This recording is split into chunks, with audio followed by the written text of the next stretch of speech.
दोस्तों, हम अपनी जिंदगी में जो भी काम करते हैं, फिर चाहे वह सही हो या गलत, उसका असर किसी न किसी तरह हमारी जिंदगी में होता है। हमारे कर्मों का जो असर हमारी जिंदगी में होता है, उसे ही हम कर्मों का फल कहते हैं। आप अक्सर यह सुनते ही होंगे कि किसी व्यक्ति के साथ अचानक कुछ बहुत अच्छा हो गया या किसी के साथ कुछ बहुत बुरा हो गया। और जब हम किसी से उस अच्छी या बुरी चीज के होने की वजह पूछते हैं, तो लोग अक्सर यही कहते हैं कि सब उसके कर्मों का फल है। यदि किसी के साथ कुछ अच्छा हुआ, तो यानी उसने भी कभी न कभी किसी के साथ कुछ अच्छा ही किया होगा। और यदि किसी के साथ कुछ बुरा हुआ, तो उसने भी कभी न कभी किसी के साथ कुछ बुरा ही किया होगा। कर्मों के फल से कोई भी इंसान कभी नहीं बच सकता। आज नहीं तो कल हमारे कर्मों का फल हमें मिलता ही है। तो इस बात में कितनी सच्चाई है, इसे हम इस कहानी के जरिए समझेंगे। नमस्कार दोस्तों, बुद्धा ज्ञान में आपका स्वागत है। एक राज्य में एक राजा रहते थे। वह महान धर्मात्मा, न्यायकारी और परमेश्वर के भक्त थे। उन्होंने एक बार अपने राज्य में ठाकुर जी का एक मंदिर बनवाया और एक पंडित को उसका पुजारी नियुक्त किया। वह पंडित महान सदाचारी, धर्मात्मा और संतोषी स्वभाव के व्यक्ति थे। वह राजा से कभी कोई याचना करता था और न ही कोई मांग। राजा भी उसके स्वभाव से बहुत प्रसन्न था। उसने राजा के मंदिर में पूजा करते हुए 21 वर्ष गुजार दिए और कभी भी राजा से किसी प्रकार का कोई प्रश्न नहीं किया। कुछ समय बाद राजा के यहाँ एक बेटे का जन्म हुआ। राजा ने अपने बेटे को एक महान विद्वान बनाने का निश्चय किया। उसकी शिक्षा के लिए बड़े बड़े राजगुरु राजा के पुत्र को शिक्षा देने के लिए आते थे। राजकुमार अब 21 साल के हो चुके थे। वह युवक बन चुका था। राजा ने अपने बेटे के बड़े होने पर उसकी शादी एक सुंदर राजकन्या के साथ करा दी। शादी के बाद राजकुमार और राजकन्या अपने राजमहल में रहने लगे। दोनों बहुत खुश थे। लेकिन एक रात राजकन्या को नींद नहीं आ रही थी। वह महल में इधर उधर घूमने लगी। जब वह अपने पति के पलंग के पास पहुंची, तो उसने देखा कि हीरे जवाहरात से जड़ी हुई एक तलवार रखी हुई है। जिज्ञासा में उसने तलवार को म्यान से बाहर निकाला। तेज धार और बिजली के समान प्रकाश वाली उस तलवार को देखकर वह डर गई। डर के मारे तलवार उसके हाथ से छूट गई और राजकुमार की गर्दन पर जा लगी। राजकुमार का सिर कट गया और वहीं उसकी मृत्यु हो गई। राजकन्या अपने पति की मृत्यु से अत्यधिक शोक में डूब गई। वह खूब रोई और दुखी मन से परमेश्वर से प्रार्थना करने लगी, हे प्रभु, मुझसे अचानक यह पाप कैसे हो गया? मेरे पति की मृत्यु मेरे ही हाथों हो गई। आप तो जानते हैं, लेकिन मैं किसी को यह सच नहीं बता सकती। इससे मेरे माता पिता और सास ससुर को कलंक लगेगा और कोई इस बात पर विश्वास भी नहीं करेगा। सुबह सुबह जब पुजारी जी कुएं पर स्नान करने आए, तो राजकन्या ने उन्हें देखकर जोर जोर से रोना शुरू कर दिया। उसने पुजारी से कहा, मेरे पति को कोई मारकर चला गया। इतनी देर में सारे लोग इकट्ठे हो गए। राजा भी वहां पहुंचे और पूछने लगे, किसने मेरे पुत्र को मारा है? राजकन्या रोते हुए कहने लगी, मैं जानती तो नहीं कि कौन था, परंतु उसे ठाकुर जी के मंदिर में जाते देखा था। तुरंत राजा समेत सब लोग ठाकुर जी के मंदिर में आए। वहां उन्होंने पंडित को पूजा करते हुए देखा। उन्होंने उसे गिरफ्तार कर लिया। राजा ने पूछा, तुमने राजकुमार को क्यों मारा? पंडित ने कहा, मैंने राजकुमार को नहीं मारा। मैंने तो उनके राजमहल में भी कभी नहीं गया और न ही उन्हें कभी देखा है। इसमें ईश्वर साक्षी हैं। महाराज, बिना देखे किसी पर अपराध का दोष लगाना ठीक नहीं है। पंडित की कोई बात कोई सुनता ही नहीं था। कोई कुछ कहता था तो कोई कुछ। राजा के दिल में बार बार विचार आता था कि यह पंडित निर्दोष है, परंतु बहुतों के कहने पर राजा ने पंडित से कहा, मैं तुम्हें प्राणदंड तो नहीं देता, लेकिन जिस हाथ से तुमने मेरे पुत्र को तलवार से मारा है, तुम्हारा वह हाथ काटने का आदेश देता हूं। ऐसा कहकर राजा ने उसका हाथ कटवा दिया। इस पर पंडित को बहुत पीड़ा हुई। वह कुछ दिन दुखी रहा और राजा को अधर्मी मानने लगा। इसके बाद उसने उस राज्य को त्याग दिया और यह खोज करने लगा कि कोई विद्वान ज्योतिषी मिले, जिससे वह बिना अपराध के हाथ कटने का कारण पूछ सके। किसी ने उसे बताया कि यहां से कुछ मील दूर एक गांव में एक विद्वान ज्योतिषी रहते हैं। तब वह पंडित उनके घर पहुंचा। ज्योतिषी कहीं बाहर गए हुए थे। उसने उनकी धर्मपत्नी से पूछा, माता जी, आपके पति ज्योतिषी महाराज कहाँ गए हैं?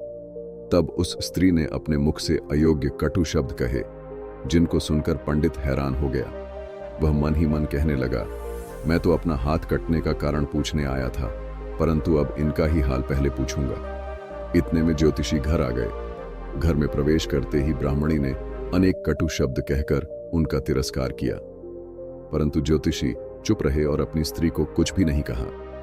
बाद में वे अपनी गद्दी पर आ बैठे। पंडित को देखकर ज्योतिषी ने कहा, कहिए पंडित जी, कैसे आना हुआ? पंडित ने कहा, आया तो था अपने बारे में पूछने के लिए, परंतु पहले आप अपना हाल बताइए कि आपकी पत्नी अपनी जुबान से आपका इतना तिरस्कार क्यों करती है, जो किसी से भी सहा नहीं जाता और आप सहन कर लेते हैं। इसका कारण क्या है? पंडित जी की बात सुनकर ज्योतिषी ने कहा, यह स्त्री मेरी पत्नी नहीं, मेरा कर्म है। दुनिया में जिसे भी देखते हो, चाहे वह भाई हो, पुत्र हो, शिष्य हो, पिता हो या गुरु संबंधी, जो कुछ भी है सब अपना कर्म ही है। यह स्त्री नहीं, बल्कि मेरा किया हुआ कर्म ही है, और यह भोगे बिना कटेगा नहीं। अपना किया हुआ जो भी शुभ अशुभ कर्म है वही भोगना पड़ता है। बिना भोगे तो सभी जन्मों के गुजरने पर भी कर्म नहीं टल सकता। इसलिए मैं अपने कर्म खुशी से भोग रहा हूं और अपनी पत्नी की शिकायत भी नहीं करता, ताकि आगे इस कर्म का फल भोगना बाकी न रहे।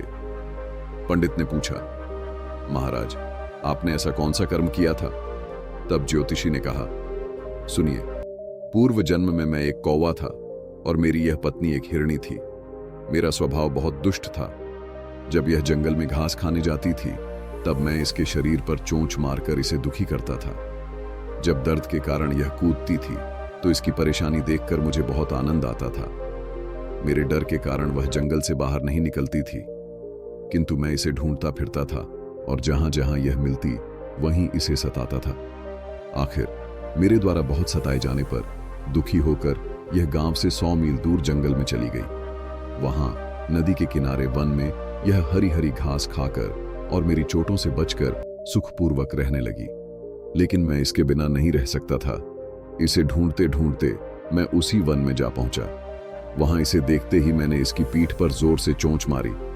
मेरी चोंच इसकी पीठ की हड्डी में चुभ गई। इस पर इसने अनेक प्रयास किए, फिर भी चोंच नहीं निकली। मैंने भी चोंच निकालने का बहुत प्रयत्न किया, मगर चोंच न निकली। यह सोचकर कि पानी के डर से यह दुष्ट मुझे छोड़ देगा, वह नदी में प्रवेश कर गई, परंतु वहां भी मैं अपनी चोंच नहीं निकाल पाया। आखिर में यह गहरे प्रवाह में चली गई। नदी का प्रवाह तेज होने के कारण हम दोनों बह गए और बीच में ही मर गए। तब नदी के प्रताप से यह ब्राह्मणी बनी और मैं महान ज्योतिषी बना। अब वही मेरी पत्नी हुई, जो अपने मुख से गाली निकालकर मुझे दुख देती है, और मैं अपने पूर्व कर्मों का फल समझकर सब कुछ सहन करता रहता हूं।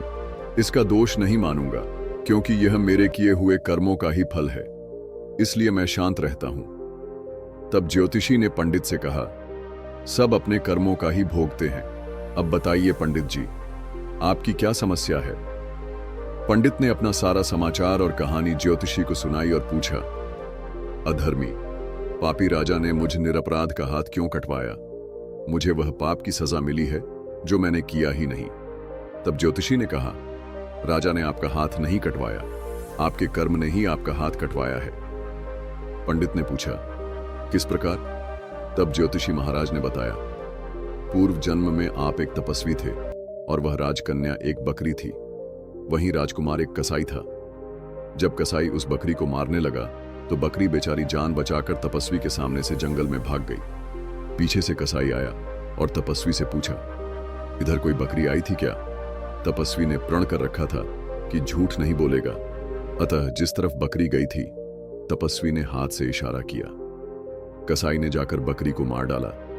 नदी के किनारे वह कसाई बकरी को ले जा रहा था। इतने में जंगल से एक भेड़िया आ गया और उसने बकरी और कसाई दोनों को खा लिया। इसके बाद उनकी हड्डियां गंगा जी में बह गईं। गंगा जी के प्रताप से कसाई को राजकुमार का जन्म मिला और बकरी को राजकन्या का।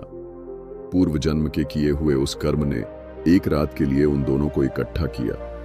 क्योंकि कसाई ने बकरी को एक सरिये से मारा था, इसी कारण राजकन्या के हाथों अचानक तलवार गिरने से राजकुमार का सिर कट गया और वह मर गया। इस तरह अपना फल देकर वह कर्म निवृत्त हो गया। ज्योतिषी ने पंडित जी से कहा, तुमने जो हाथ का इशारा रूप कर्म किया था, उसी पाप के कर्म ने तुम्हारा हाथ कटवा दिया है। इसमें तुम्हारा ही दोष है, किसी अन्य का नहीं। ऐसा निश्चय कर सुखपूर्वक रहो। कर्म फल का भोग टलता नहीं। कितना सहज है। यदि हम इस कर्म सिद्धांत को मान लें और जान लें, तो हम दुखी नहीं होंगे, बल्कि अपने चित्त की समता बनाए रखने में सफल होंगे। दोस्तों, आपने आज के इस वीडियो से क्या सीखा, वह मुझे आप कमेंट में बता सकते हैं। इसी के साथ मैं उम्मीद करता हूं कि आपको आज की वीडियो पसंद आई होगी। तो इस वीडियो को उस इंसान को शेयर करें जिसे यह कहानी सुनने की जरूरत है, और इसके ठीक बाद चैनल को सब्सक्राइब करें। तो चलिए फिर मिलते हैं ऐसी ही कोई नई वीडियो में, कोई नए संदेश के साथ। तब तक के लिए अपना और अपनों का ख्याल रखें। धन्यवाद और नमो बुद्धाय।